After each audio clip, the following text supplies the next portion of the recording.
इस विचार गोष्ठी में हमारे बीच में उपस्थित आदरणीय मुनि श्री सत्यजीत जी, पूज्य स्वामी ब्रह्म विदानंद जी आचार्य,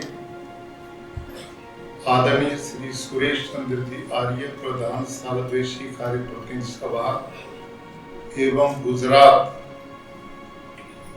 प्रांतीय आर्य प्रतिनिधि सभा, मान्य श्री आचार्य दिनेश कुमार जी, प्रबंधक दर्शन योग धाम लाकरोड़ा, आदरणीय श्री दीपक भाई ठक्कर जी महामंत्री, मान्य श्री विजय भाई बोरीचा जी कोषाध्यक्ष और सभी सम्मानित आर्य भद्र पुरुषों, युवा बंधुओं और आर्य समाज ने महिला उत्थान के लिए बहुत काम किया। मेरी 4 बहनों, आपका विशेष आभार। अभी हम सब ने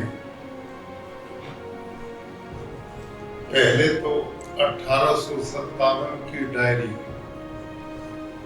विचार टीवी के सौजन्य से जो फिल्म बनाई गई है, जिसकी जानकारी मान्य महेंद्र आर्य जी ने, भाई पीयूष जी ने और आदरणीय उमेश भारद्वाज जी ने हमारे बीच में रखी। ये बहुत परिश्रम का काम इन लोगों ने किया है और ऋषि दयानंद के वो पक्ष जिसको हम उजागर कर ही नहीं पाए, इस महान कार्य को जो इन्होंने किया, इसके लिए मैं विचार टीवी की टीम को बहुत बहुत साधुवाद और बधाई और हम सब का परम कर्तव्य है, जहां कहीं भी हम हैं, इसको पूरे देश में अधिक से अधिक प्रचारित करें। ऋषि दयानंद की 200वीं जन्म जयंती भी हम मना रहे हैं। आर्य समाज के 150 वर्ष की स्थापना दिवस भी मनाए जा रहे हैं। ऐसे अवसर पर ऋषि दयानंद का इस भारत के स्वतंत्रता आंदोलन में कितना बड़ा योगदान रहा, वो यूं ही बात नहीं थी। आप लोगों ने बहुत गंभीरता से वर्षों तक इस पे शोध किए। कई बार भावुकता में आकर व्यक्ति अपने लोगों को आगे बढ़ाने के लिए कोई तथ्य में गड़बड़ कर देते हैं, लेकिन इन्होंने इस बात का स्वयं बताया, बहुत ध्यान रखा गया है, बहुत प्रमाण जुटा करके हमने इसको तैयार किया है। और दूसरी बात, ऋषि दयानंद का जो राष्ट्रवाद अंग्रेज काल में उनके ग्रंथों में झलकता है। आप थोड़ा सा विचार करें, उस समय उनके खिलाफ एक शब्द बोलने का मतलब फांसी, जीवन से हाथ धोना। लेकिन ऋषि दयानंद ने आर्याभिविनय वेद मंत्रों का ही तो अर्थ है, उसमें भी कितनी बार स्वदेश शब्द का प्रयोग किया, स्वाधीनता की बात की। लोकमान्य तिलक, महात्मा गांधी जैसे लोगों पर जो प्रभाव रहा विचारों का, और केवल उनका नहीं अपितु जितने उनके बाद में महापुरुष आए, उन सब के ऊपर ऋषि दयानंद के विचारों का प्रभाव देखने को मिलता है।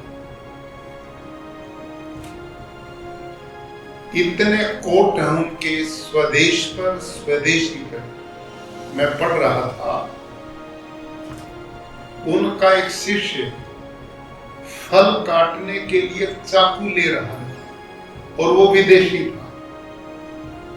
तो ऋषि दयानंद ने उसको टोका कि भारत का 5 पैसे का बना हुआ चाकू नहीं तेरे को पसंद आया, जो तू विदेशी चाकू से काटने से इस फल की कोई ताकत बढ़ जाएगी। ये विचार कितना सामान्य है। लेकिन उनका स्वदेश प्रेम कितना जबरदस्त उसमें झलकता है। उनके किसी शिष्य का बेटा उस समय अंग्रेज काल के वस्त्र पहन के उनके सामने आ गया। ऋषि दयानंद ने उनको टोका कि अंग्रेज अपने देश से जो वस्त्र लेकर आए वो अपने वस्त्र नहीं छोड़ते, तो तुमने अपने वस्त्रों को छोड़कर उनके पहनने पर गर्व हो रहा है। ये उसको वो धमकाते हैं। मतलब उनका राष्ट्र प्रेम, उनका राष्ट्रवाद उस समय जब अंग्रेज यहाँ पर राज करते थे उस समय उनके खिलाफ इन विचारों को प्रस्तुत करना इस बात का प्रमाण है। और ये जो बहुत महत्वपूर्ण चर्चा आप लोगों ने की, इतना बड़ा कर्मयोगी जिसने छोटे बड़े 40 लगभग ग्रंथों का निर्माण किया, जो पत्र आते थे उन सब के उत्तर देते थे, प्रचार कार्य को संभालते थे। उस जमाने में कुछ आने जाने के साधन नहीं थे, कोई रेडियो तक नहीं था, कोई टेलीफोन का सवाल नहीं, और केवल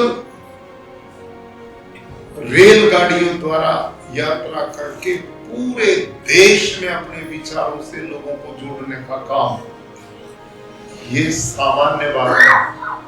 और जिस विचार को लेके दयानंद स्वामी निकले वो सबके लिए अलग था, बिल्कुल नया था, और उसे कोई करने के लिए तैयार होता था तो अपने आप को विधर्मी होने का खतरा मानता था।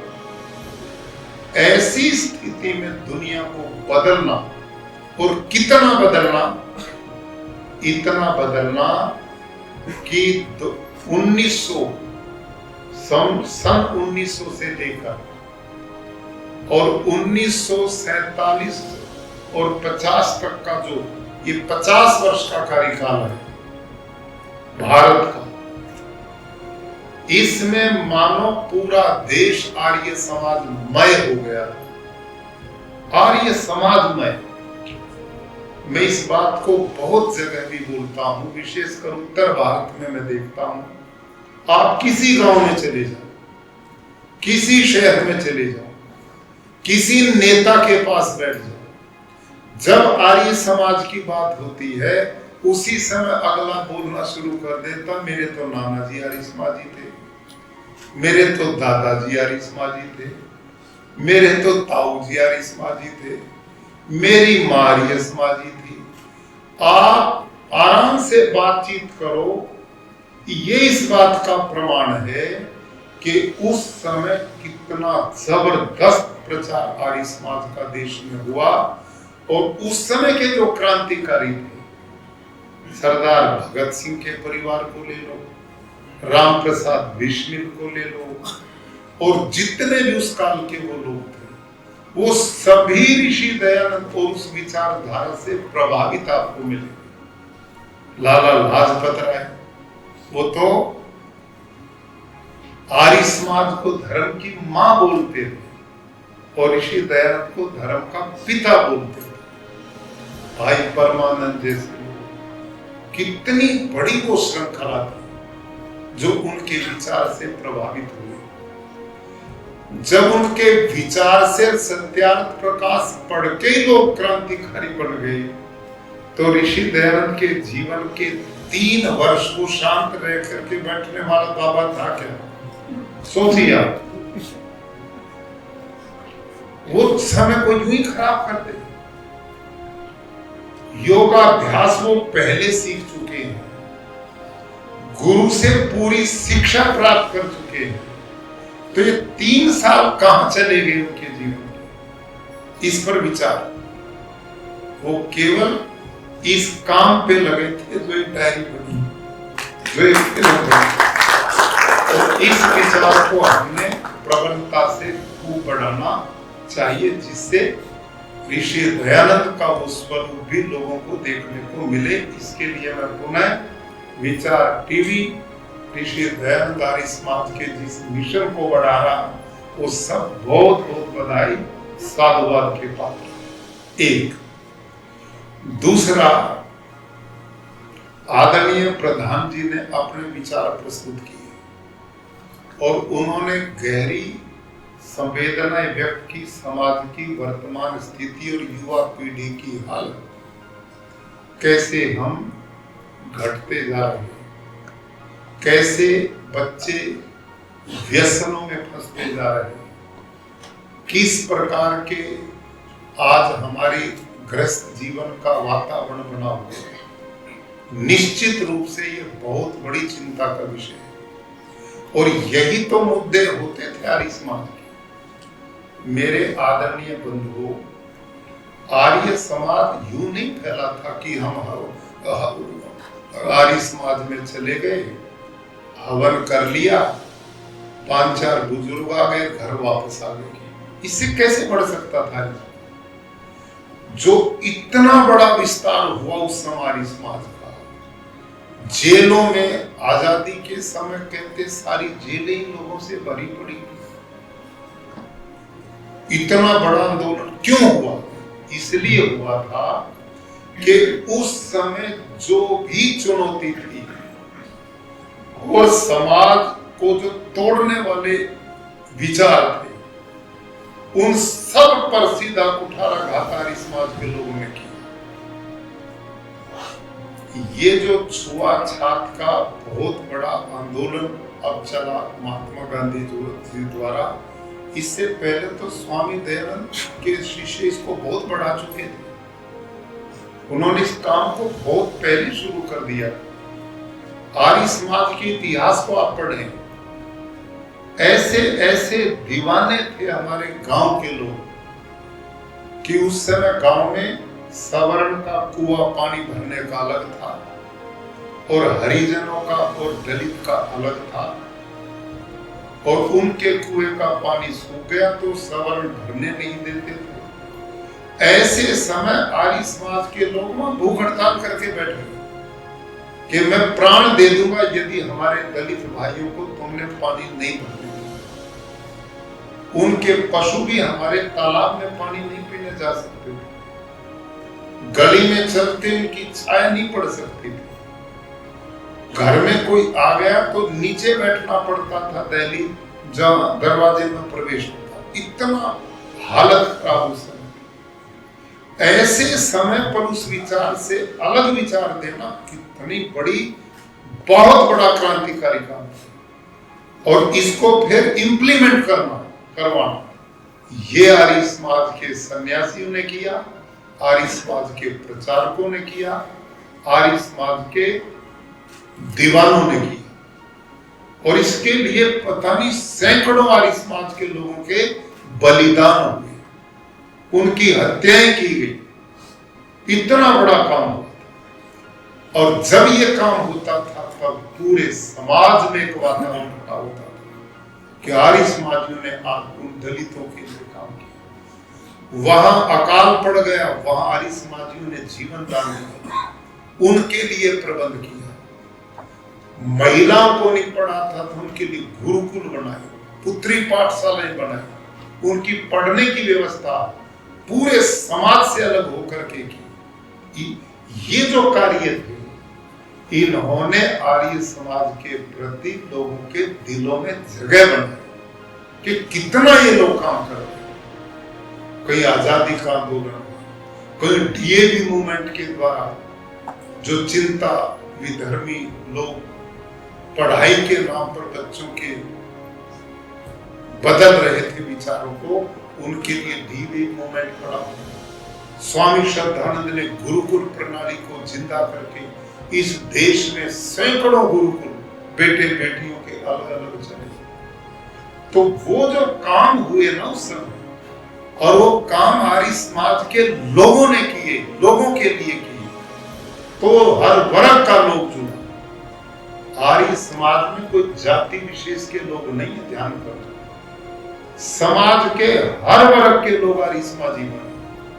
कोई ऐसा समाज का वर्ग नहीं जो आर्य समाज में ना आया। वो आया जिन्होंने आर्य समाज के विचार पढ़े, ऋषि दयानंद के ग्रंथों को पढ़ा, ऋषि दयानंद के प्रचारक दीवानों के विचारों को सुना, वो सभी उस सोच से प्रभावित हुए। ये काम लोगों ने किया, इसलिए वो बढ़ते चले गए। अब ये चिंता प्रधान जी की कतई सत्य है। आज जो समाज में हो रहा है, आने वाला भविष्य कैसे बचेगा? क्या इसमें हमारी जिम्मेवारी आज नहीं बनती? हमारे पुराने लोगों ने इन्हीं समय की समस्याओं को पकड़ के तो समाधान किया था, तब ये पड़ा था। आज ये समस्याएं हैं, अब हम आकर के आज बैठे, इस पर हमने विचार करना चाहिए।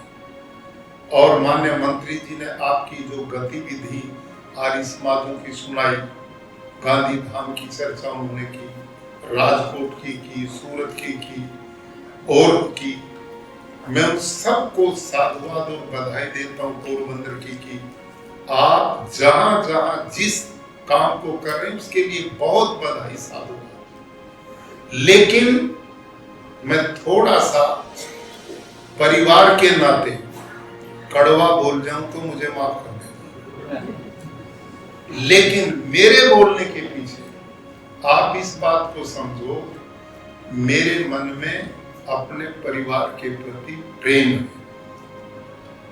मैं चाहता हूं एक सामान्य सा बाबा लाखों करोड़ों लोगों को पीछे लगा लेता है कि नहीं? ऐसा आपके ही प्रदेश में हम ऋषि दयानंद के शिष्य हैं, और ऋषि दयानंद से ऋषि परंपरा के व्यक्ति हैं जो आदि जैमिनी मुनि से लेकर उन्होंने इस परंपरा को चलाया। और वेद जिनको समस्त भारतीय समाज आदि काल से अपना आराध्य मानता है, उनको ईश्वरीय ज्ञान मानता है। आज के युग में हम ये भी काम पूरा नहीं कर पाए। आज धरती पर कथाएं हो रही हैं दूसरी अनर्गल चीजों की, लेकिन वेद की कथा जो होनी चाहिए, जो ईश्वरीय ज्ञान है, आदि स्रोत है, वेदों की लो धर्म मूलम, उसको लोग भूल ही गए। वो परिचय ऋषि दयानंद ने कराया था, हम उसको आगे नहीं बढ़ा पा रहे जितना बढ़ना चाहिए।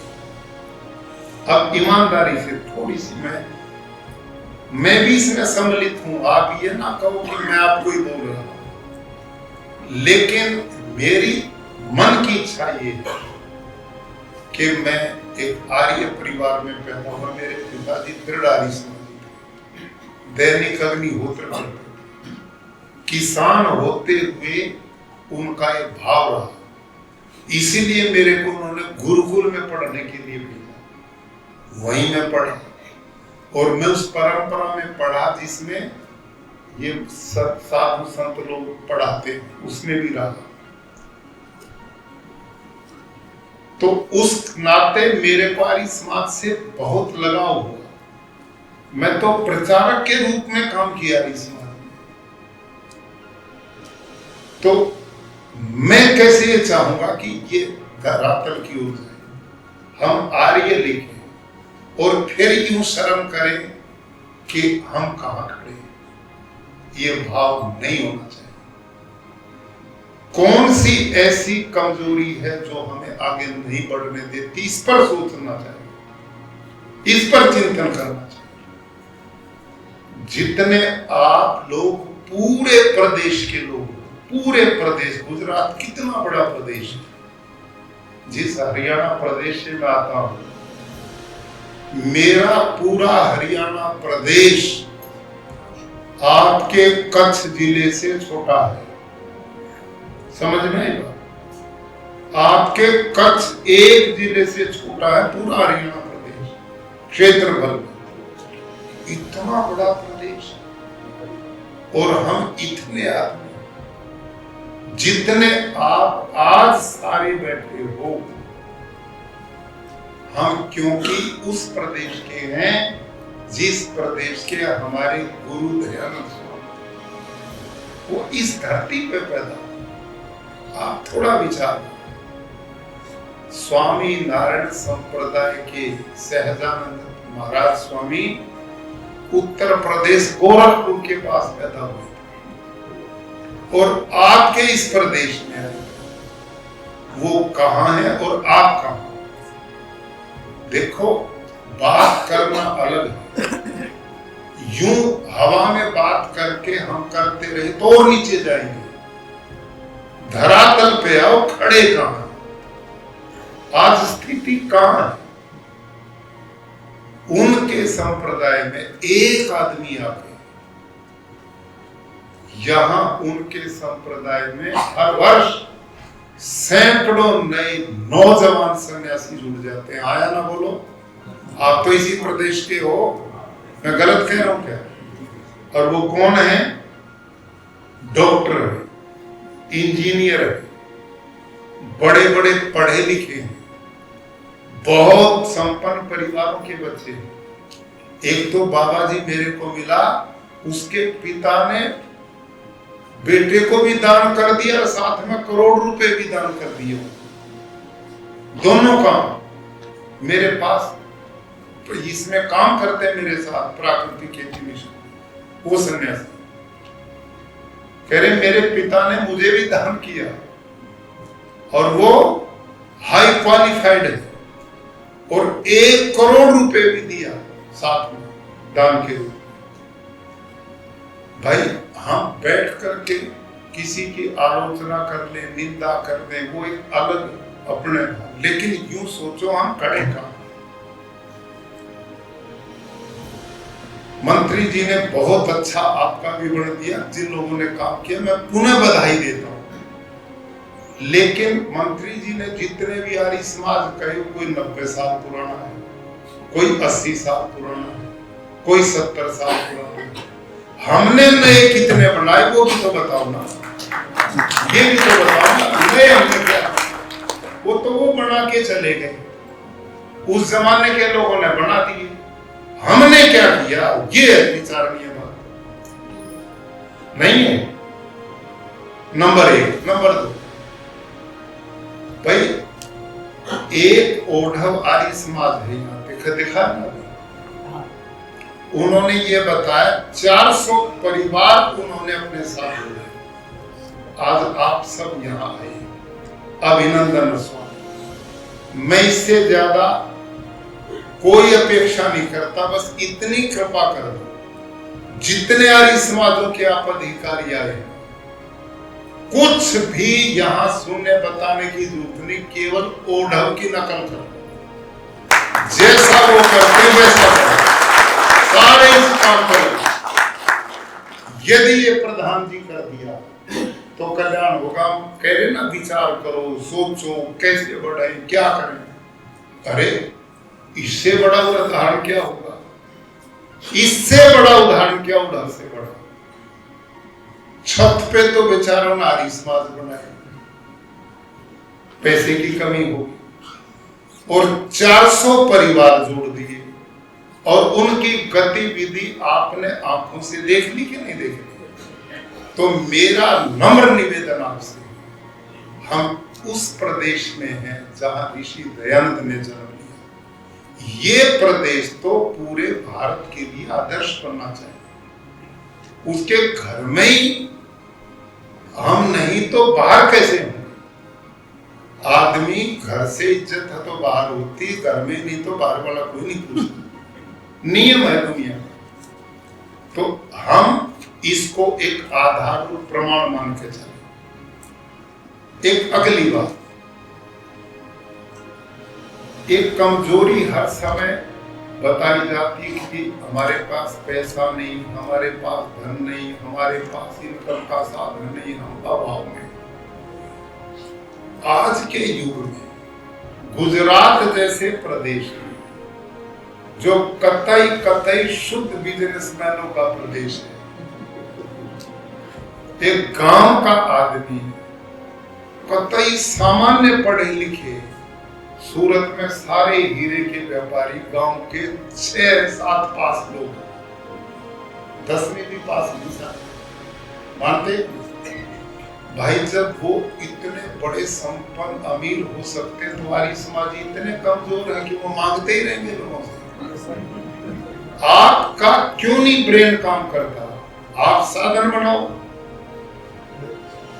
आप क्यों नहीं बना सकते साधन? व्यवस्थाएं क्यों नहीं दे सकते?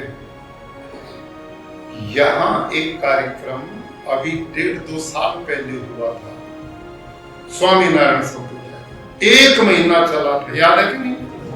क्या चला? मैंने आर्य प्रतिनिधि सभा में माननीय प्रधान जी को भी शायद कहा था और विनय जी को भी, इन्होंने अपने कार्यकर्ता यहाँ भेजे।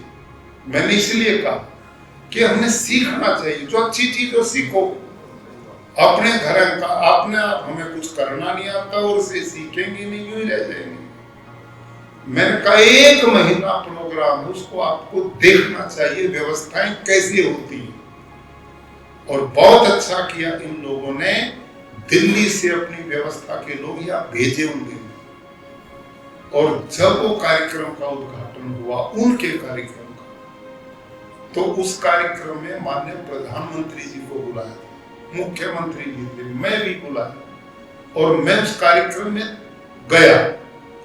जिस दिन हम स्वामीनारायण के कार्यक्रम के उद्घाटन पे गए, उस दिन उस कैंपस में लाखों लोग थे, लाखों। और क्या व्यवस्था थी, कहीं कोई भगदड़ नहीं, एक तिनका कहीं पड़ा नहीं, सब जगह ड्यूटियां। और प्रधानमंत्री जी का आश्चर्य, वो उस भारी भीड़ में, उस हमारे जिस रथ से मिले जा रहे थे उससे उतरे, सीधे बहु शौचालय देखने गए, सीधे शौचालय में घुसे प्रधानमंत्री। और वो पूरा देख के मेरे को उन्होंने कहा बहुत अच्छी व्यवस्था। तो मैंने कहा भी आपने क्या अनुभव किया कि इससे बढ़िया अनुभव करने की जगह नहीं जहां लाखों लोग हो और शौचालय में बदबू तक ना हो, गंदगी ना हो, साफ सफाई हो, इससे बढ़िया उत्तम व्यवस्था नहीं हो सकती। ये पैमाना था। तो वो सीन देख करके मैंने लोगों को बुलाया, वो रह गए। और मजे की बात ये, हमारा जो टंकारा का कार्यक्रम था वो वहां की समझ लेके होने के बाद का कार्यक्रम। और टंकारा में जो स्वच्छता और जो साफ सुथरा, इतना बढ़िया व्यवस्था जो हमारे कार्यक्रम की हुई, वो वाकई प्रशंसनीय हुई थी। बहुत अच्छी व्यवस्था। तो ये हमें सीखनी चाहिए। और ये जो बड़े कार्यक्रम होते हैं, ये निश्चित रूप से हमारे संगठन को बल भी देते हैं, हमारे में उत्साह भी पैदा करते हैं और हमें कमजोर नहीं पड़ने देते।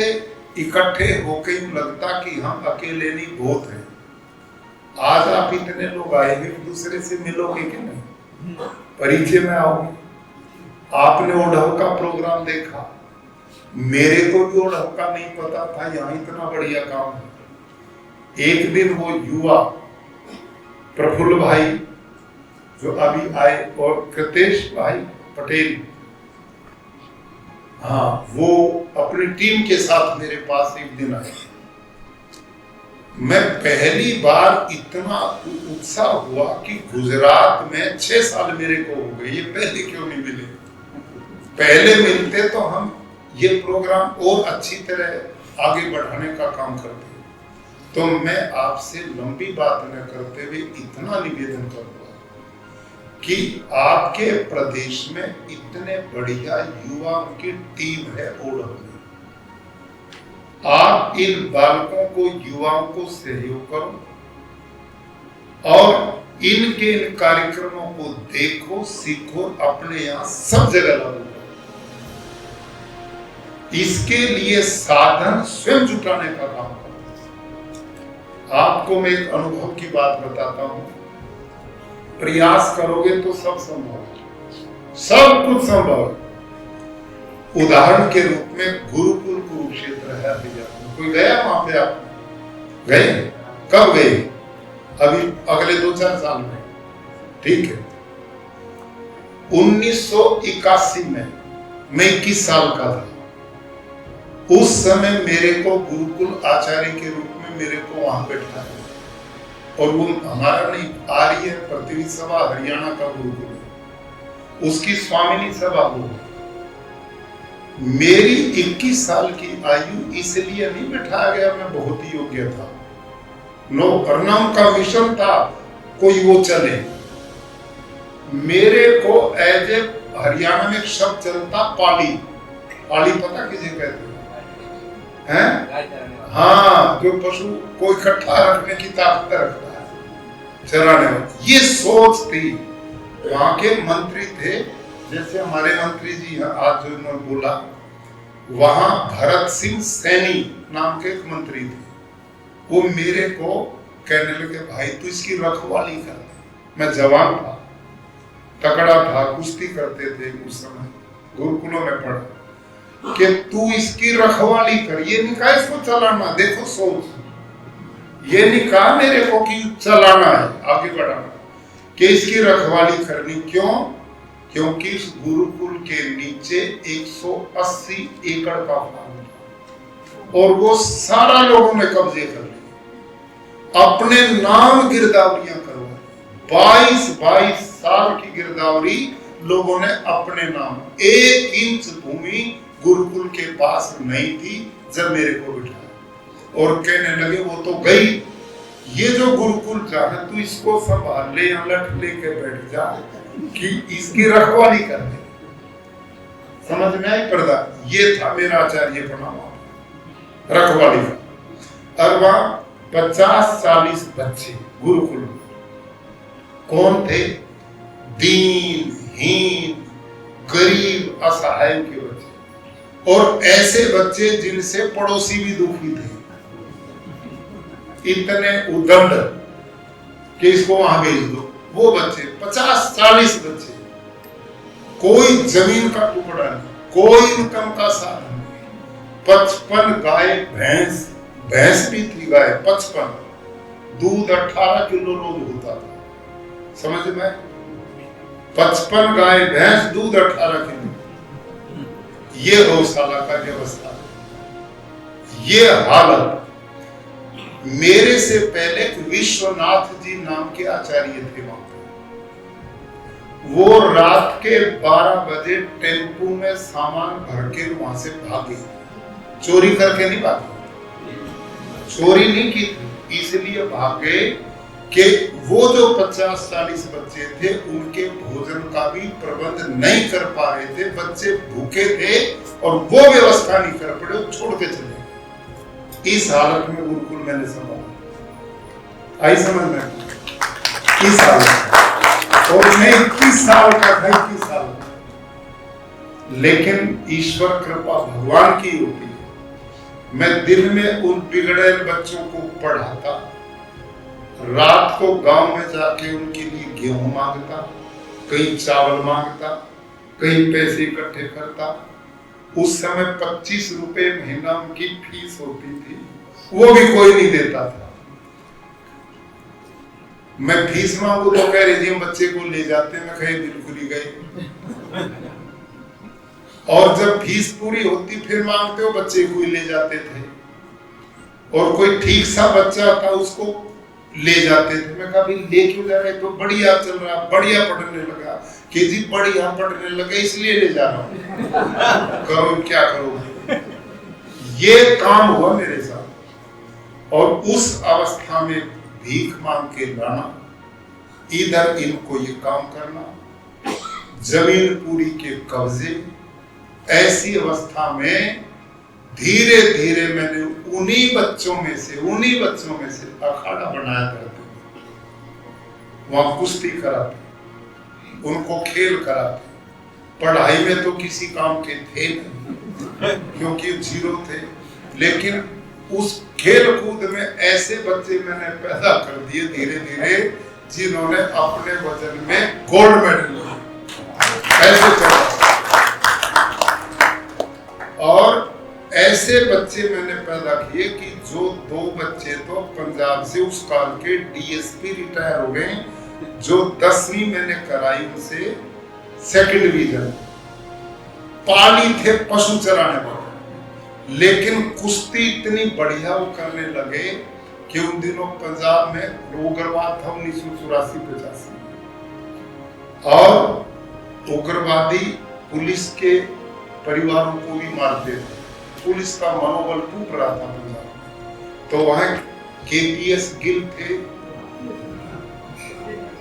पुलिस के डायरेक्टर जनरल केपीएस गिल, उन्होंने फिल्लोर में पंजाब में जो पुलिस ट्रेनिंग सेंटर था एक ओपन कुश्ती प्रतियोगिता कराई, ओपन खुली, कोई भी आओ, ताकि खेल कूद में पुलिस के जवान जाएंगे तो इनका मनोबल ये आतंकवादियों से हटेगा, मनोबल बनेगा, इसलिए किया था।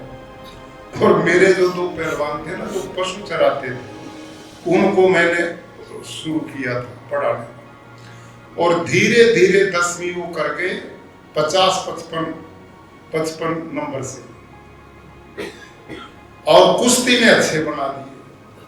वो नीचे से वो ओपन कुश्ती प्रतियोगिता में भाग लेने मैंने भेजे उनको, और उन 2 पहलवानों ने पुलिस के हराते हराते फाइनल में चले गए मेरे दोनों। एक का नाम सुरेंद्र था, एक का नाम जोरा सिंह था, आज भी याद है मेरे। और लास्ट में जब फाइनल कुश्ती थी तो उस समय केपीएस गिल मुख्य अतिथि थी, और उस भीड़ में जैसे आप लोग बैठे उनमें मैं भी बैठा था। मेरे उन दोनों पहलवानों ने पुलिस के दोनों पहलवान गिरा दिए वही उसके सामने, और केपीएस गिल ने दोनों को बुलाकर वही डायरेक्ट एएसआई भर्ती कर दिया।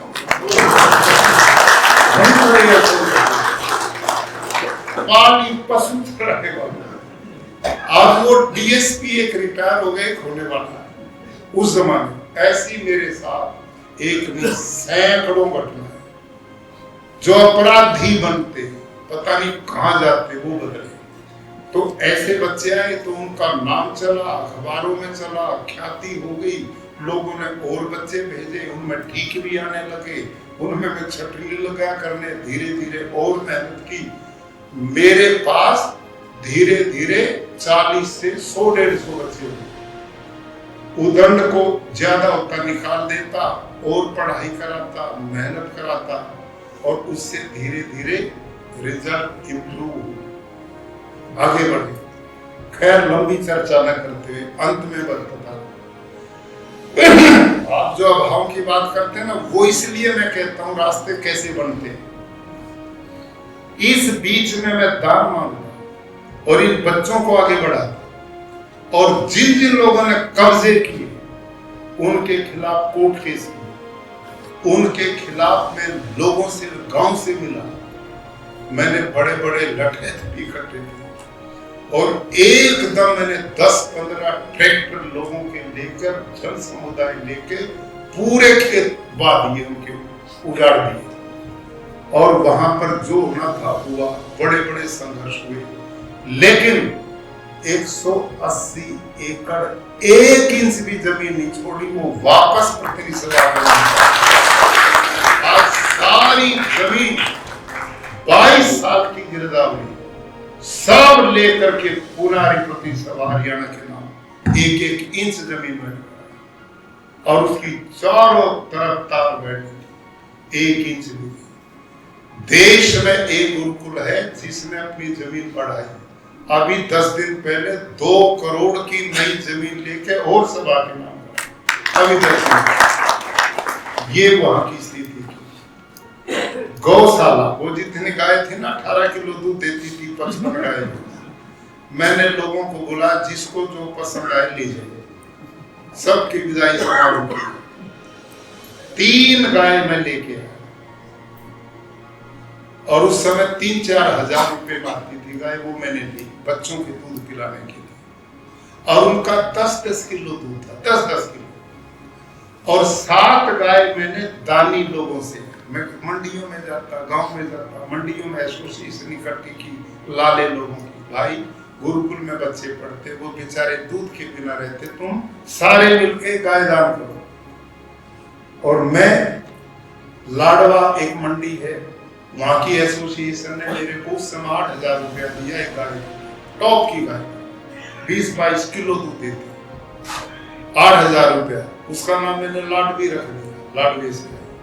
एक शाहबाद मारकंडा, उसका नाम मार्केट डे, पेवा से उसका नाम, फिर ऐसे रख दिए ना। और मैंने 10 गाय की, और उनकी फिर मैंने ब्रीड का काम किया, और लंबा टाइम बता नहीं पाऊंगा कितना संघर्ष करके, लेकिन कहां पहुंचता। गाय जब गर्भित होना चाहती थी तो वहां राष्ट्रीय डेयरी अनुसंधान संस्थान करनाल में NDR, वहां में जाता और जो उनके सांटियों की लिस्ट लेता था, कौन सा हाई दूध देने वाला, किसका वो जो हवाना उसको ऑर्डर बोलते हैं, किसका बढ़िया होता है, किसके थन बढ़िया होते हैं, कौन लंबा दूध देती है, कौन सीधी गाय होती है, किसका सांड कितना टॉप क्वालिटी का, उनकी लिस्ट थी मेरे पास। और जब गाय हरी हीट में आती थी, मैं थर्मस लेता था, वो शीशे वाली होती थी थर्मस, उसमें मैं बर्फ डालता। कोई साधन नहीं था, साइकिल भी मेरे पास नहीं था गुरुकुल में। साइकिल आया था एटलस कंपनी का, हमने प्रसाद बांटा था उस दिन, हमारे गुरुकुल में व्हीकल आया था, प्रसाद बांटा था तो साइकिल, इस भाव में था मैं। और मैं थर्मस लेता, उसमें बर्फ रखता, 1-1 घंटा खड़ा रहता, उसमें बसें ऐसी आती थी, कभी आगे कभी टूटी फूटी बसें।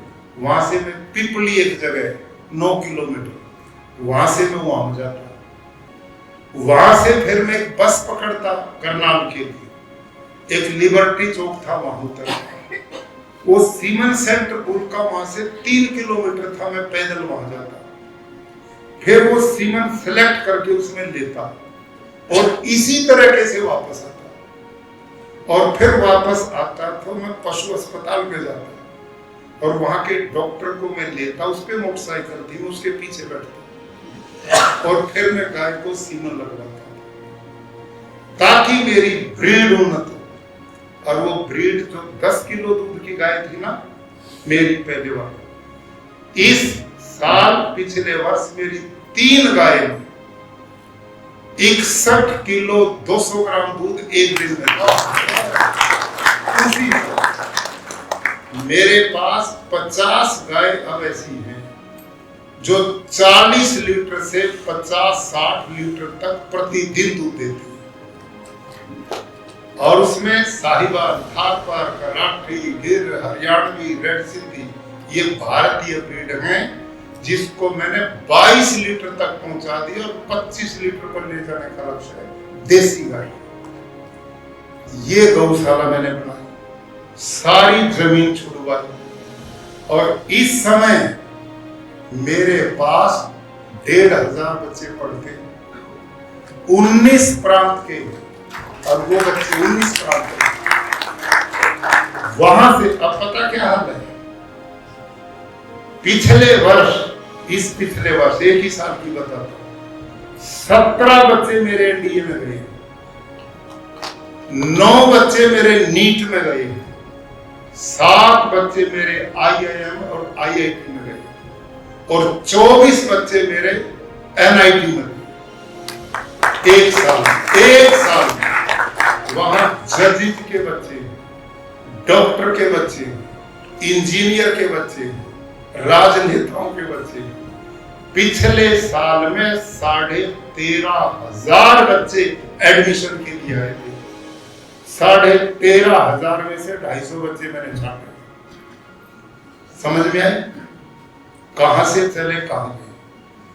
भवन के नाम पर जर्जरित छोटी ईंटें, मिट्टी के मकान। आज आप देखेंगे वहां एक यूनिवर्सिटी का भी, गुरुकुल कैंपस में जाकर आपको ये नहीं लगेगा हम भारत में, आपको ऐसा लगेगा जैसे स्विट्जरलैंड में खड़े।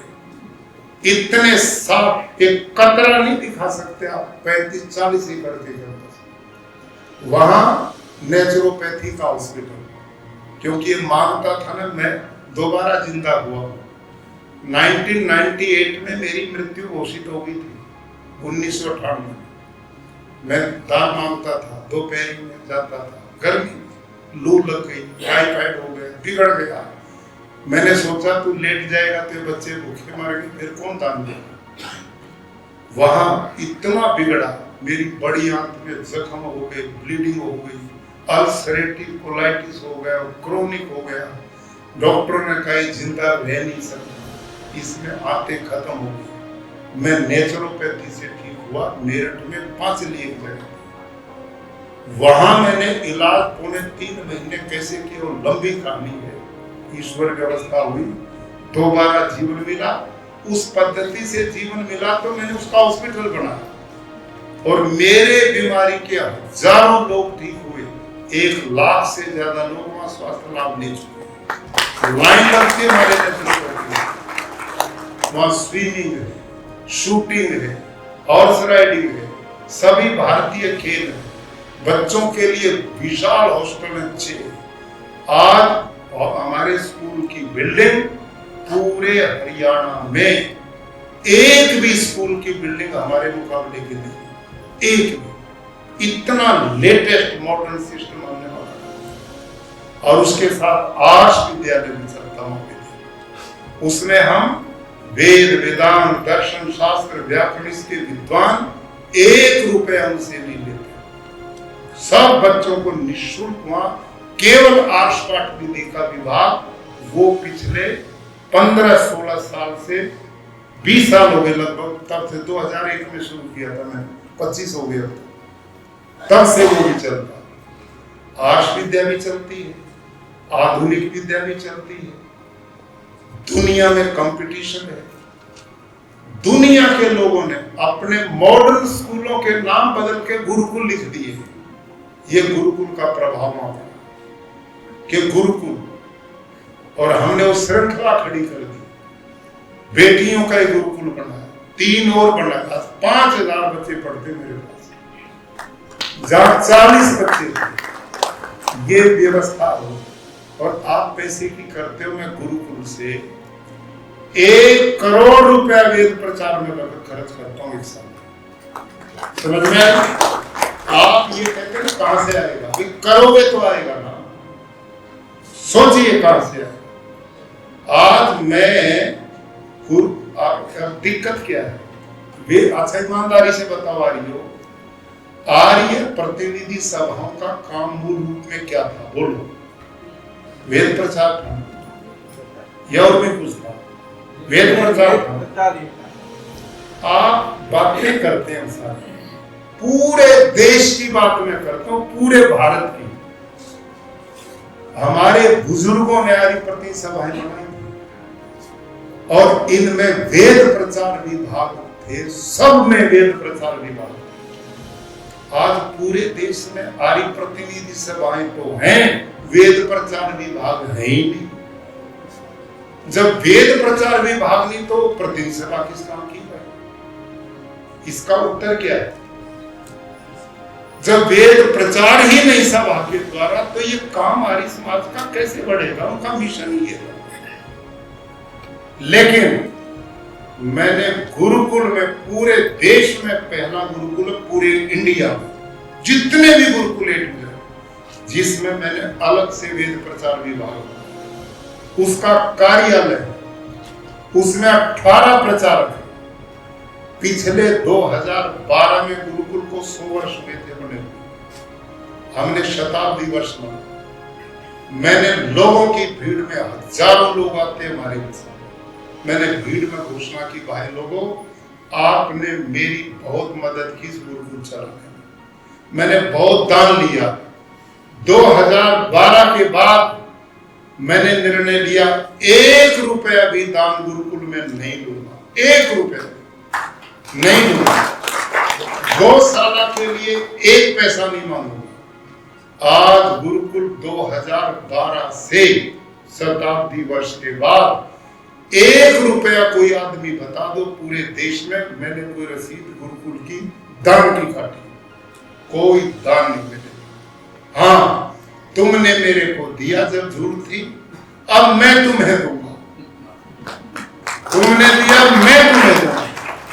1 करोड़ रुपया हम केवल वेद प्रचार विभाग पर गुरुकुल से। वहां आर्य प्रतिनिधि सभा, उसमें 6-7 वाहन, प्रधान जी ने कहा 1 वाहन हम खड़ा करेंगे। इतना बड़ा प्रदेश जिसमें कई लाख गाड़ियां चलती, उनमें एक हमारी चलेगी, कौन पूछेगा? क्या होगी उसकी? 6-7 वाहन तो गुरुकुल ने फर्स्ट क्लास बना के, उनमें पुस्तक रखने का अलग, यज्ञ का सामान अलग, साहित्य का अलग, प्रचार का अलग, ऐसा सिस्टम बना। उसको खोलो वहीं स्टेज बन जाती है, उसी में माइक फिट है। ऐसे 6-7 वाहन तो मैंने गुरुकुल से प्रतिनिधि सभा को दान में दिए, प्रचार कीजिए, करो प्रचार। लेकिन फिर भी इतना नहीं होता। लेकिन मैंने कहा कौन मरे, खुद वो अपना मरने से तमाशा देखना होता, खुद करने से। मैंने अपना वेद प्रचार दिया। वहां 3 हमारी भजन मंडलियां 24 घंटा काम करती हैं, उसमें उपदेशक अलग काम करते हैं, दीवार लेखन करने वाला अलग है, टीम जो दीवारों पर लिखते हैं, गांव में वेद पढ़ो, ब्रह्मचर्य का पालन करो, गो पालन करो, शराब पीना पाप, ऐसे स्लोगन हमारे पूरे 3-4 जिलों में हम काम करते हैं, अकेला गुरु। और सुनो,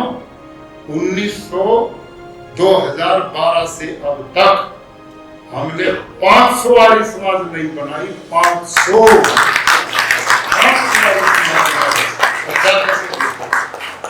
और वो यूनिक ड्रामा है, हर आर्य समाज में जो 500 नहीं बनाए, उनमें हर वर्ष 2 कार्यक्रम बड़े होते हैं। हर आर्य समाज 2 कार्यक्रम जिनमें जाते हैं। तो आप एक गुरुकुल कहां से चला, कहां आया? आप कहते हैं कहां से पैसा आया? उदाहरण के लिए मैं बहुत धन्यवाद करता हूं, हमारे बीच में डॉक्टर कमलेश शास्त्री जी बैठे। इनमें पीड़ा था, दर्द था, टीस थी, मेरे पास मिलते हैं, फोन करते हैं। हम कहां खड़े हैं? सोनगढ़ गुरुकुल था, कोई जानता आपने? कहां गया?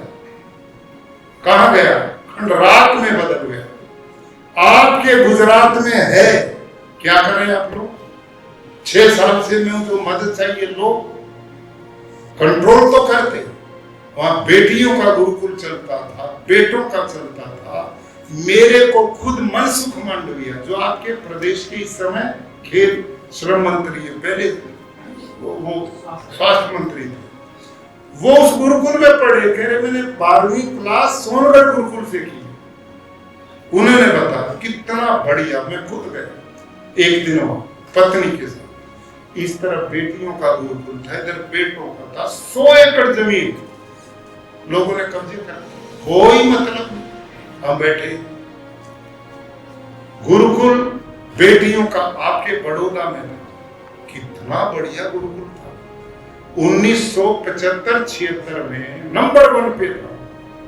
आज कहां है? खत्म। पोरबंदर में बेटियों का गुरुकुल था, कितनी ख्याति उसकी थी, आज कहां? खत्म।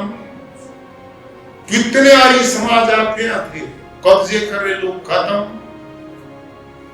जहां बैठे हैं गिनती के लोग बैठे हैं, घर वाले आते नहीं, पड़ोसी को आने देते नहीं, वो भी खत्म। कैसे चलेगा भाई? देखो, आज आप विशेष रूप से बुलाए, बुरा नहीं मानना चाहिए।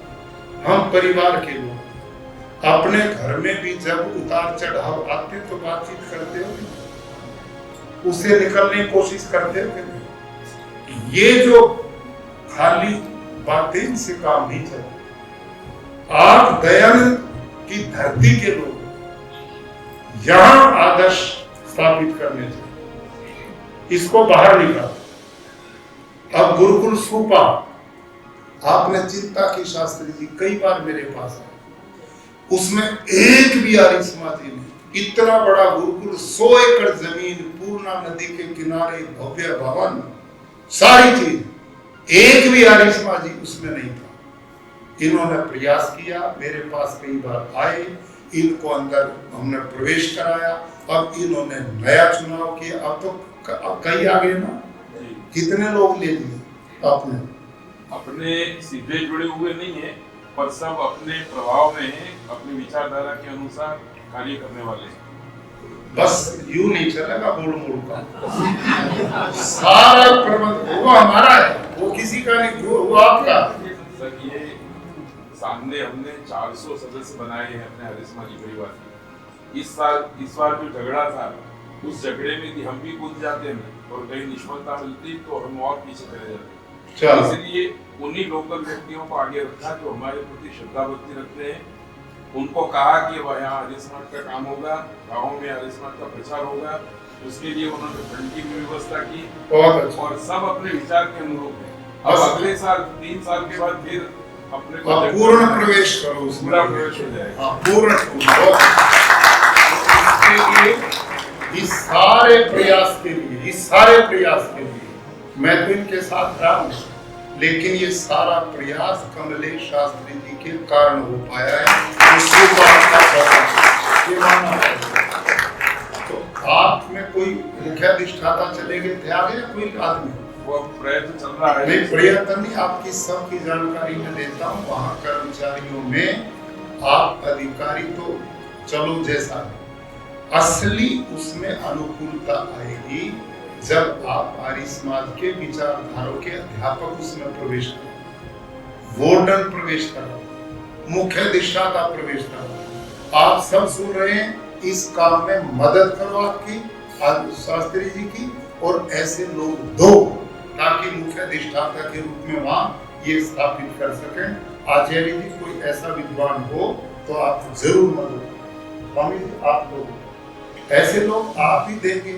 ये तो प्रबंध इन्होंने काबू तो उसको किया इतना बड़ा, स्वामी श्रद्धानंद जी द्वारा स्थापित गुरुकुल कांगड़ी, गुरुकुल इंद्रप्रस्थ, गुरुकुल कुरुक्षेत्र, गुरुकुल सुपा, ये डायरेक्ट स्वामी श्रद्धानंद जी के बनाए हुए, और वो संस्था चली गई, वो बचा नहीं। अब एक बहुत बड़ा काम शास्त्री जी ने और किया। आपके यहाँ अहमदाबाद रिवर फ्रंट के कतई ऊपर 1 एकड़ लैंड, 1 एकड़ है, हाँ 1 एकड़ लैंड है, 1 एकड़ जमीन जिसको शास्त्री जी ने संभाला हुआ, वो बचाई, नहीं तो वो भी उजड़ जाती। अब मेरा नम्र निवेदन है कि आप महाराज जी, आप लोगों से निवेदन है, शास्त्री जी की मदद करो, मैं यहाँ पर हूँ, कोई किसी भी तरह का सहयोग तो नहीं लेने को तैयार। अब आप अभाव में रह रहे हैं, यदि वो 1 एकड़ लैंड इतनी कमर्शियल है, कहना ये कि वो 5-7 मंजिल माले की बनाई जा सकती है, उसको बहुत बढ़िया ढंग से नक्शे बनवाओ और उसको कमर्शियल एक कॉम्प्लेक्स बनाया जाए। आजकल ऐसे ठेकेदार मिलते हैं जिनके साथ मिलके आप बातचीत करो कि टोटल एक कॉम्प्लेक्स बनेगा, इतना तेरा और इतना आर्य समाज, जो बचे उसको आप करोड़ों रुपया महीने की इनकम बना सकते हो, 1 करोड़ की महीने की, और उस पैसे को सारे को प्रचार में लगा के ऋषि के काम को पूरा करो। क्या दिक्कत है इसमें? तो इस काम को आपने तत्काल करना चाहिए, तत्काल। इसके लिए मैं प्रधान जी आपसे निवेदन, इनके साथ जुड़ के कमेटी बना के देखो। हम और आपकी कितनी उम्र है? अब तो सारे बोनस में चल रहे हैं क्यों साहब, है कि नहीं? हम तो नहीं, हमने भी उसमें आ दिया तो 65 साल के 60 साल के बाद बोनस का कार्यक्रम है, तो पता नहीं कब बुलावा है। और ये लोग और कोई कब्जे करेंगे, बर्बाद होगी, आने वाले बच्चे जो मेहनत कर रहे हो वाले, इनको कोई रास्ता मिले, इस काम को करना चाहिए, ठीक है क्या नहीं? इसको युद्ध स्तर पर आपसे मेरा निवेदन, मेरी जो मदद इसमें चाहे वो लो, उस कॉम्प्लेक्स को मैं चाहता हूं कि अगले 5-6 महीने में उसका निर्णय होकर के उसको काम शुरू करके और उसको आगे बढ़ाना चाहिए, इसको छोड़ना नहीं, ये काम तुरंत करो, ये बहुत बड़ी बात है। अब आपको किसी को पता ही नहीं होगा इस लैंड का, किसी ने पता है? लेकिन इनका इस पे भी धन्यवाद करो, यही बचाए बैठे, उसको नहीं तो कब्जे हो जाते हैं। तो आपसे मेरा निवेदन है किस काम में सहयोग करो। अगली बात भाई, जितने जितने आप आर्य समाजों के लोग बैठे, ईमानदारी से देखो, कड़वी लगेगी, आप अपने अपने घर चलाते हैं, सबके अपने व्यवसाय होंगे, कोई नौकरी करता होगा, कोई खेती करता होगा, कोई बिजनेस करता होगा, है ना सबके व्यवसाय। तो आप अपने घर की चिंता करते हो? मैं तो करता हूँ, आप भी करते हो। कोई मेरा बेटा कमाऊ हो, मेरा ये काम में नुकसान ना हो जाए, ये और आगे बढ़े, ये और आगे बढ़े, यही सोचते हैं। तो आर्य समाज में जिससे आप जुड़े वो भी तो हमारी माँ है। वो माँ तो गरीब रहे और बेटे अमीर हो, लोग बेइज्जती करेंगे हैं? माँ तो गरीब और बेटा अमीर, क्या कहेंगे लोग? अच्छा, आज के कलयुग का बेटा है। हमने माँ को भी अमीर बनाया, आत्मनिर्भर बनाया। बैठ के मीटिंग करो, अपना वो जो एरिया है कोई तरीका अपना, आत्मनिर्भर बनो। अब तो प्रधानमंत्री जी देश को आत्मनिर्भर बना रहे, स्वदेशी का अभियान चला रहे। क्या हम अपनी अपनी आर्य समाजों को नहीं कर सकते? उन्होंने देश बदल दिया 10 साल में, ट्रंप जैसा भी हिला दिया पकड़ के। वो कितना तपस्या एक आदमी कर रहा है, इतना बड़ा देश, 140 करोड़ लोगों का देश, अलग अलग सोच, अलग अलग संस्कृतियां, अलग अलग खान पान, उनको लेकर के 10 साल में 25 करोड़ लोग प्रधानमंत्री जी ने गरीबी रेखा से बाहर कर दिए। 10 साल 25 करोड़। आप अपनी इस माँ को नहीं बाहर कर सकते गरीबी से? आर्य समाज हैं जिसके हम जिम्मेदार बने हुए, ये कमजोर आदमी है। आगे जो ये कहेगा हम गरीब हैं, तो मैं कहूंगा ये कमजोर आदमी। और मैंने अपना उदाहरण दिया, मैं काकी हालत में गुरुकुल लिया, कोई बिल्डिंग वहां नहीं, सड़क वहां नहीं, 4 दीवारी वहां नहीं, 180 के एकड़ पे कब्जा, कोई बच्चे भेजता नहीं, चारों तरफ गरीबी। मेरे से पहले वाला आचार्य इसलिए भाग गया कि इन बच्चों को रोटी कहां से दे। वहां आज ये स्थिति जिसमें हम प्रचार में लगाते हैं। तो आप इस सोच को बढ़ाओ, इसको बदलो, ये मेरा निवेदन है। और अंतिम मेरा निवेदन ये है, देखो आप अपने यहां सदस्यता को बढ़ाओ, कम से कम आप सब की आर्य समाजों में इतनी संख्या अगले 1 साल में बने जितनी ओढ़व के जवानों ने बढ़ा। इतनी, ये तरीका है, ये गलत तो नहीं है बात। मैं बार बार एक बात बोलता हूं, बार बार सब जगह बोलता हूं, और ये खटकती भी होगी बात, लेकिन मैंने घोषणा भी कर रखी, वो यहां भी कर देता हूं। कई लोगों को ये होगा कि ये अपनी भूमिका बना रहा है। मैं आजीवन कभी किसी प्रतिनिधि सभा का कोई अधिकारी नहीं बनने वाला, ना किसी सारदेशी की बनने वाला।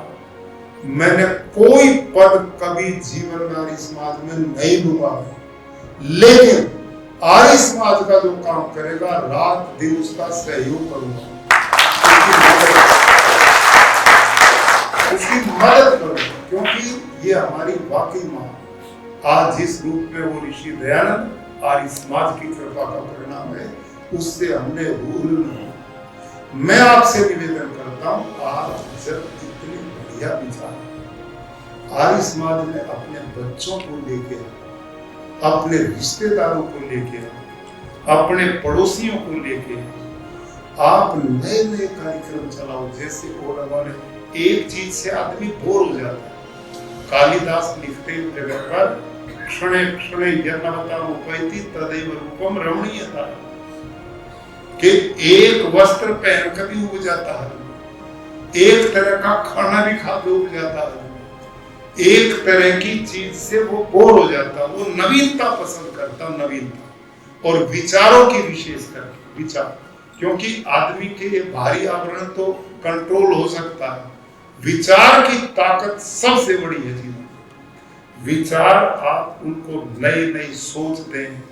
बच्चे हैं युवा, उनको आर्य बिरदल के माध्यम से, बाल सभाओं के माध्यम से वो बच्चे आए, उनके क्विज कराएं, उनके आपस में कोई कंपटीशन कराएं, उनमें रुचि पैदा हो, उनके खेल कराएं, उनको पारितोषिक इनाम दें। वो युवा बच्चे आएंगे और आपके पास बैठेंगे तो आपके विचार की एक नई टीम खड़ी हो जाएगी। अब हम तो चले गए, हमने कोई आने दिया नहीं और हम विदाई ले गए, तो उस पर कब्जे ही करेगा ना कोई।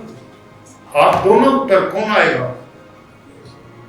जब हम अपने घर में अपने जीते जी अपने बेटों को जिम्मेवारी घर की दे रहे हैं कि मेरा घर बंद नहीं होना चाहिए, करते हैं कि नहीं ये काम? तो फिर आर्य समाज में नहीं होना चाहिए काम। ऐसा हो कि मेरे होते होते नई टीम खड़ी हो, चाहे परिवार के बच्चे हों, आपके विश्वास के हों। एक और बात हो, गलत आदमी आने नहीं देना। कभी इस भीड़ में तुम शराबियों को ले आओ, गलत को ले आओ, गंदा आदमी आने नहीं देना। और ठीक से आर्य समाज को कमजोर नहीं होने देना। अच्छे लोग लेके आओ और हैं समाज में भले लोग, ये प्रचार के माध्यम से मिलेंगे, केवल प्रचार के। आर्य समाज को बढ़ाना विचार को, इसलिए मैं बार बार कहता हूं आज जमाना बदल गया। जैसे विचार टीवी के माध्यम से छोटी छोटी फिल्में बनती हैं, बड़ी बनती हैं, ये माध्यम है लोगों को अपने विचार से जोड़ने का। ऐसे सोशल मीडिया वो है विचारों को जोड़ने का। आज हर बालक के हाथ में मोबाइल, हर युवा के हाथ में मोबाइल। आज आपके यहाँ ढोलक बाजे बजा करके प्रचार अब नहीं चलने वाला, अब बदल गया सब कुछ। जो कौम, जो समाज समय के साथ नहीं चलता, समय उसकी इंतजार नहीं करता। समय के साथ बदलना पड़ेगा। आपने नई टेक्नोलॉजी को अपनाकर ऋषि दयानंद आर्य समाज की विचारधारा को बढ़ाना चाहिए। आप सबसे मेरा नम्र निवेदन है कि अधिक से अधिक अपने आर्य समाजों के सदस्यों की संख्या बढ़ाओ और इसको जितना विस्तार दोगे तब बढ़ेगा। और वो बढ़ेगा तो जो प्रधान जी की समस्या, हमारी समस्या और चिंताएं भाई तभी दूर होंगी जब अच्छे बढ़ेंगे। दुर्जन बढ़ेंगे तो दुर्जन के विचार आएंगे, सज्जन बढ़ेंगे तो सज्जन का विचार बढ़ेगा। तो आर्य समाज का मिशन ही परोपकार का था, कल्याण का था, दुनिया की भलाई करने का था। इस दिशा में आज आप दूर दूर से चल के आए।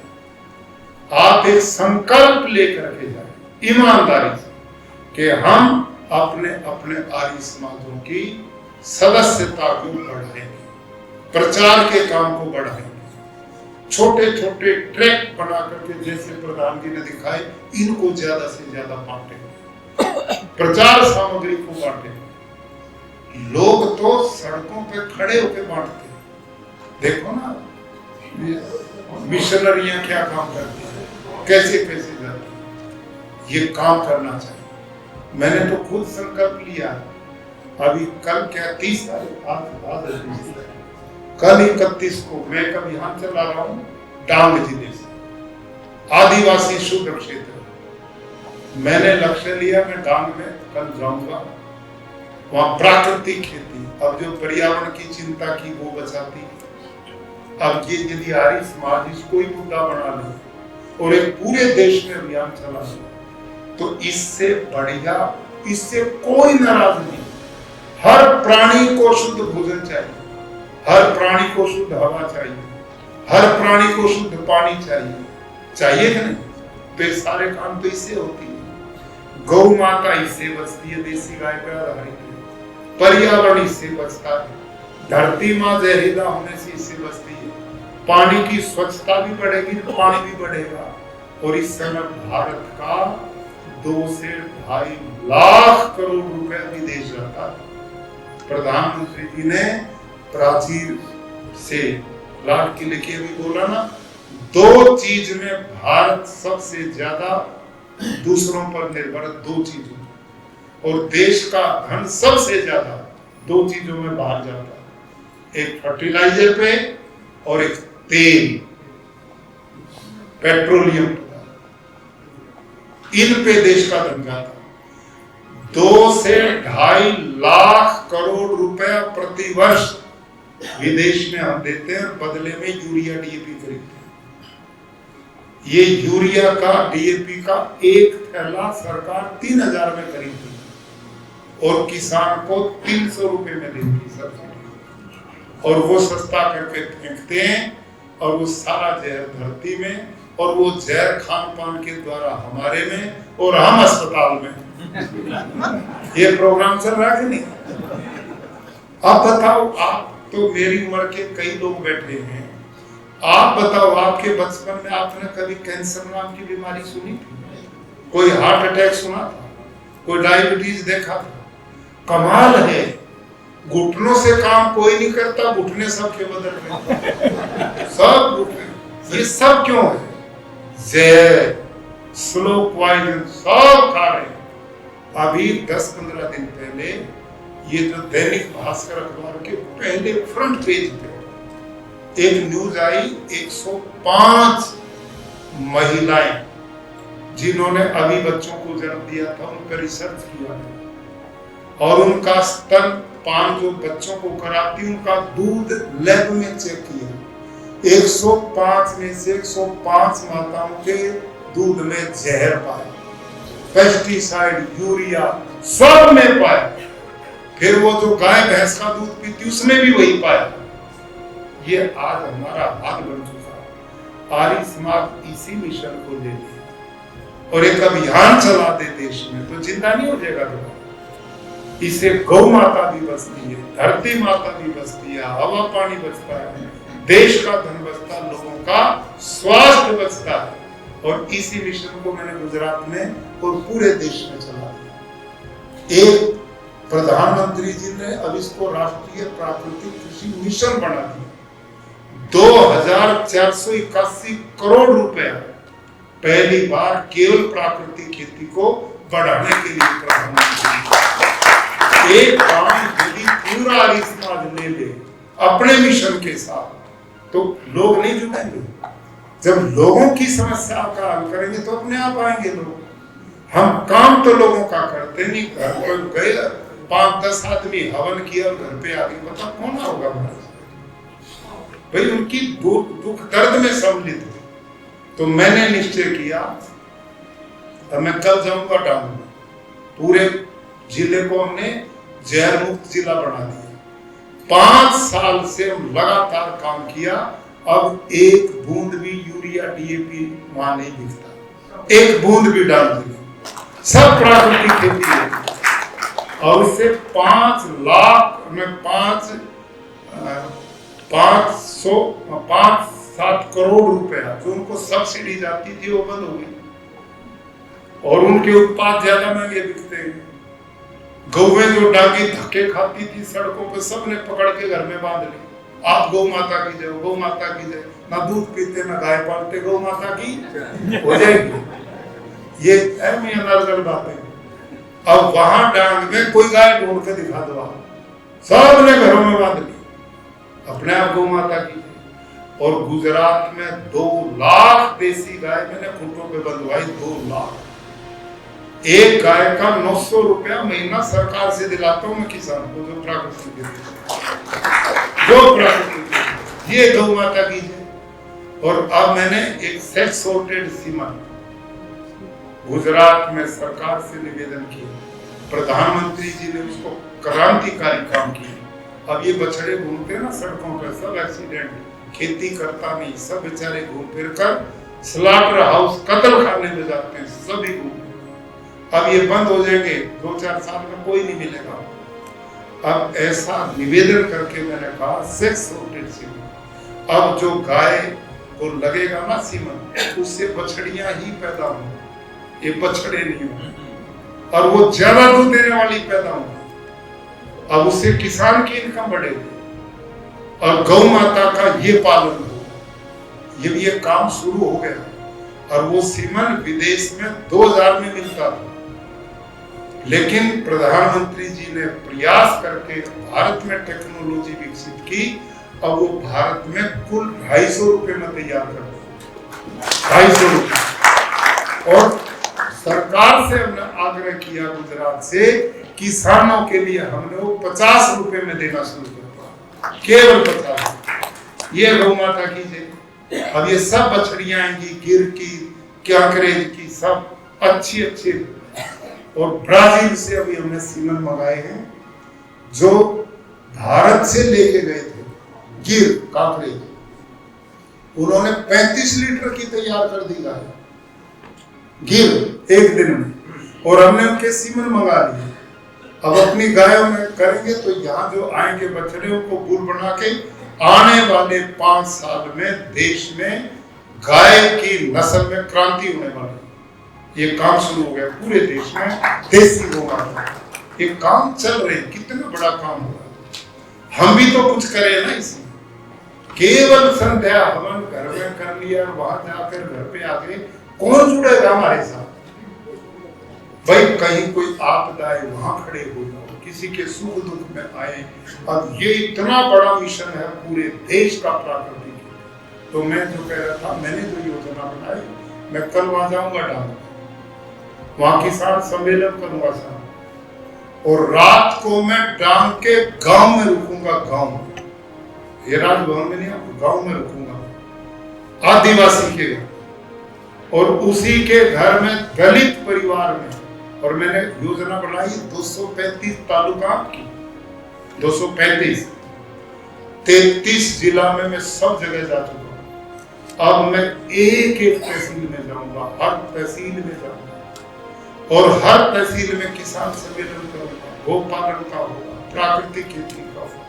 और इसमें रात को मैं वहां गांव में रुकूंगा, दलित के घर खाना खाऊंगा, वेद का ज्ञान, ईश्वर का ज्ञान, पूरा वैज्ञानिक, पूरा सिस्टम, इसको हमने आगे बढ़ाना है। पुनः आप सब आए, आपके लिए थोड़े से प्रसाद भोजन की व्यवस्था है, सब ग्रहण करके जाएंगे। और अपने अपने जहां जो आर्य समाज है उसमें नई युवा पीढ़ी को जोड़ो, अपने बच्चों को जोड़ो, समाज के बच्चों के आर्यवीर दल, बाल बच्चों के कार्यक्रम, महिलाओं के कार्यक्रम, कोई सामाजिक काम जो भी आपके क्षेत्र में है वो लगातार बढ़ाने का काम करेंगे। तो हम लोगों से जुड़ेंगे। ये काम, कहीं वृक्षारोपण का काम करो, कहीं स्वच्छता का काम करो, कहीं जल संचय का काम पर लग जाओ, कहीं कोई बीमारी फैली उसमें सहयोग करो, किसी गरीब की शिक्षा का प्रबंध हम करें। कुछ तो ऐसा करें ना जिसको लोग चाहते हैं। वो नहीं जुड़ेंगे तो हम घर बैठे आगे नहीं बढ़ पाएंगे। और युवा पीढ़ी जो आज के युग की सोच रखती है उसको ये विचार जाएगा, उतना ही बढ़िया। अभी 7 दिन पहले दिल्ली आर्य प्रतिनिधि सभा के लोग, जो दिल्ली में आर्य महासम्मेलन होने जा रहा है, जो अंतरराष्ट्रीय, वो 30, 31, 31 अक्टूबर, 1-2 नवंबर को, उसमें भारत के माननीय प्रधानमंत्री जी से मैंने निवेदन कर लिया है, उन्होंने स्वीकृति दे दी है। हम उनको आमंत्रित कर, और माननीय अमित शाह जी का उन्होंने चाहा था वो भी आए, तो मैंने समय लेके उनको दिया था। विनय जी उनकी टीम गई थी, तो उन्होंने जाते ही क्या बोला, उनको केवल ये बोला, भाई आर्य समाज में युवाओं को जोड़ो। ये अमित शाह जी का युवाओं को जोड़ो। आर्य समाज एक ऐसा संगठन है जिसकी विचारधारा सबसे ज्यादा सूट करती है युवा जमात, उसी से वो जुड़े। और उन्होंने मेरे को भी जब मिलते यही बोलते हैं, उल्टा मेरे से तो जब मैं हिमाचल में गवर्नर था, स्पेशल अमित शाह जी ने मेरे को बोला कि आप युवाओं का आर्य महासम्मेलन करो, मैं आऊंगा। और मैंने करवाया था, 40-50 1000 आदमी मैंने पूरे हरियाणा के इकट्ठे किए थे और वो आए और वो कह रहे आप युवाओं को जोड़ो, आर्य समाज ये काम कर सकता है। कितनी आशाएं लोग हमसे लगाते हैं, हमने करना चाहिए। तो आप बढ़ो, बढ़ाओ। धन्यवाद। प्रधान जी का आप सबको बहुत